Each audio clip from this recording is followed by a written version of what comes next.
नमस्कार. रेणुका INB या YouTube चॅनलवर आपलं सर्वांचं मनापासून स्वागत. काल आपण जिजाऊ पुरस्कारासाठी एक व्हिडिओ पाहिला असेल. हा व्हिडिओ देखील जिजाऊ पुरस्कारासाठी आहे, परंतु तो व्हिडिओ आणि हा व्हिडिओ यात फरक आहे. त्या व्हिडिओमध्ये जो पुरस्कार आहे तो लावण्य स्विहा बहुउद्देशीय सामाजिक संस्थेने आयोजित केलेला आहे. तर हा पुरस्कार हा वाङ्मय पुरस्कार आहे. मा जिजाऊ राज्यस्तरीय वाङ्मय पुरस्कार हे या पुरस्काराचं नाव आहे. तर अकोला येथील मा जिजाऊ सार्वजनिक वाचनालय यांनी मा जिजाऊ राज्यस्तरीय वाङ्मय पुरस्कारासाठी साहित्य आमंत्रित केलेलं आहे. तर कोणत्या कालावधीतलं साहित्य हवंय त्यांना, तर सन 2022 ते 2024 या कालावधीत प्रकाशित झालेलं साहित्य त्यांना अपेक्षित आहे.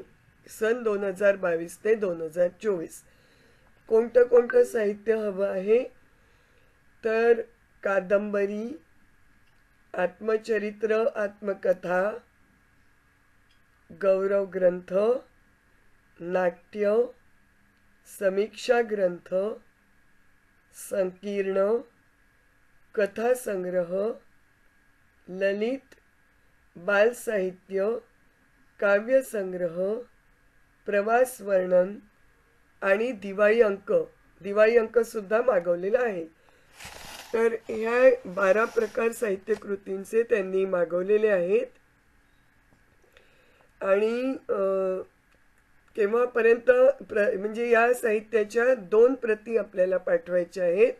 3 जानेवारीच्या पूर्वी, म्हणजे 3च दिवस उरलेत. आपल्याकडे ही माहिती उशिरा आल्यामुळे याचा व्हिडिओ उशिरा झालेला आहे.